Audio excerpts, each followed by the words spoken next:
बंगाल की खाड़ी के बीचों बीच एक रहस्यमय द्वीप बसा है। न कोई बंदरगाह, न सड़कें और न ही कोई आगंतुक। यह है नॉर्थ सेंटिनल द्वीप, एक ऐसी जगह है जिसे न तो समय ने छुआ है न ही सभ्यता ने। यह आधुनिक दुनिया के लिए पूरी तरह प्रतिबंधित है। यह पृथ्वी की अंतिम असंपर्कित जनजातियों में से एक सेंटिनली लोगों का घर है। सेंटिनल प्रतिबंधित द्वीप पोर्ट ब्लेयर, अंडमान और निकोबार की राजधानी से लगभग 50 किलोमीटर पश्चिम में स्थित है। सेंटिनल द्वीप लगभग 7.8 किलोमीटर लंबा और 7.0 किलोमीटर चौड़ा है, जिसका कुल क्षेत्रफल लगभग 59.7 वर्ग किलोमीटर है। यह द्वीप चारों ओर से सफेद रेत वाले समुद्र तटों से घिरा हुआ है। एक संकरी तटीय पट्टी के बाद घना उष्णकटिबंधीय जंगल फैला हुआ है, जो केंद्र में लगभग 122 मीटर की ऊंचाई तक उठता है। द्वीप के चारों ओर कोरल रीफ्स हैं और यहाँ कोई प्राकृतिक बंदरगाह नहीं है। भारतीय कानून के अनुसार द्वीप के चारों ओर कम से कम 5 नॉटिकल मील का प्रतिबंधित क्षेत्र निर्धारित किया गया है, जिसकी निगरानी भारतीय नौसेना करती है, ताकि जनजाति और बाहरी लोग दोनों सुरक्षित रह सकें। इस द्वीप की ओर किसी भी प्रकार की यात्रा, चाहे समुद्र के रास्ते हो या आकाश मार्ग से, पूरी तरह से प्रतिबंधित है। सेंटिनली लोग पाषाण युग के मानवों की तरह जीवन जीते हैं। वे शिकार करते हैं, मछलियां पकड़ते हैं और जंगलों से फल इकट्ठा करते हैं। वे पत्तों और लकड़ियों से झोपड़ियां बनाते हैं। लेकिन इनके बारे में बहुत कम जाना जाता है, क्योंकि वे खुद ऐसा ही चाहते हैं। मानवविज्ञानी मानते हैं कि ये लोग अफ्रीका से होने वाले पहले मानव प्रवास के प्रत्यक्ष वंशज हैं और शायद पिछले 60,000 वर्षों से पूरी तरह अलग-थलग हैं। इनकी भाषा अज्ञात है। इनकी परंपराएं एक रहस्य हैं। सेंटिनली लोगों से पहली मुलाकात 1880 में ब्रिटिश नौसेना अधिकारी मॉरिस पोर्टमैन एक बड़ी और भारी हथियारबंद टीम के साथ नॉर्थ सेंटिनल द्वीप पर उतरे। इस दल में ब्रिटिश अधिकारी, बंदी और स्थानीय खोजी शामिल थे।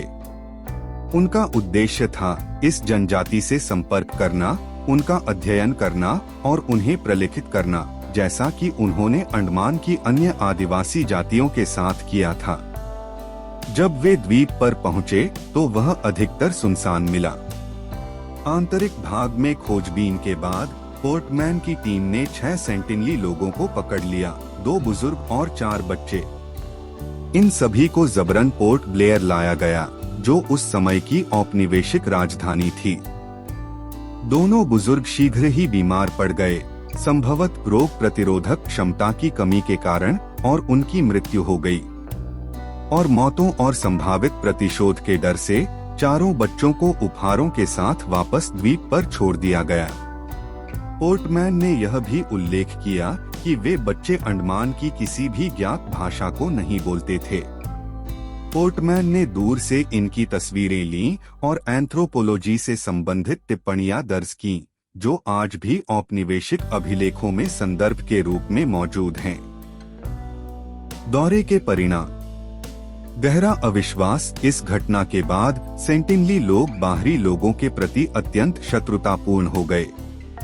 ऐतिहासिक आघात। कुछ मानवविज्ञानी मानते हैं कि इस जनजाति ने उस घटना को एक हमले या शाप के रूप में देखा होगा, क्योंकि विदेशी संपर्क के तुरंत बाद मौत और विघटन हुआ। 20वीं शताब्दी में भारत सरकार ने मैत्रीपूर्ण संपर्क अभियानों की कोशिश की, जिसमें नारियल और अन्य उपहार लेकर द्वीप के पास पहुंचा गया। कुछ पल आशाजनक लगे, लेकिन अधिकतर प्रयास तीरों की बौछार और पीछे हटने पर ही समाप्त हुए। 1956 में भारत सरकार ने इस द्वीप को नो एंट्री जोन घोषित कर दिया।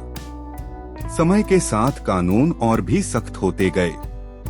2005 में 3 मील की निषिद्ध सीमा लागू की गई और 2017 में ड्रोन से निगरानी तक पर रोक लगा दी गई। वजह संरक्षण उनके लिए भी और हमारे लिए भी।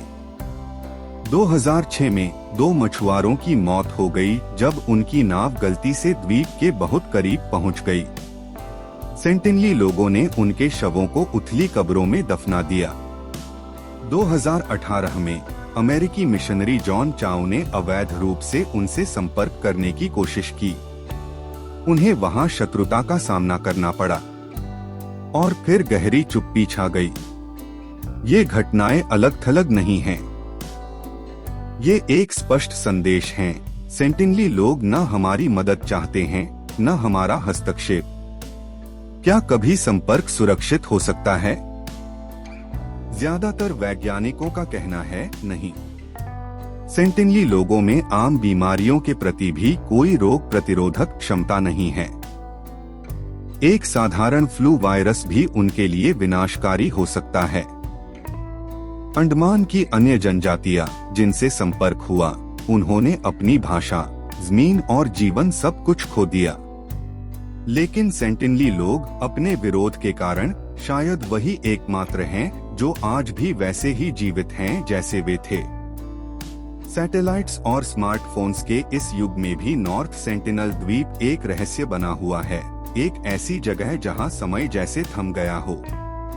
और शायद ऐसा ही होना चाहिए। उन्हें हमारी जरूरत नहीं है, लेकिन शायद हमें उनकी जरूरत है, यह याद दिलाने के लिए कि वास्तव में आजादी से जीना क्या होता है। अगर आपको वीडियो पसंद आया हो तो कृपया चैनल को सब्सक्राइब करें, वीडियो को लाइक और शेयर करें। धन्यवाद।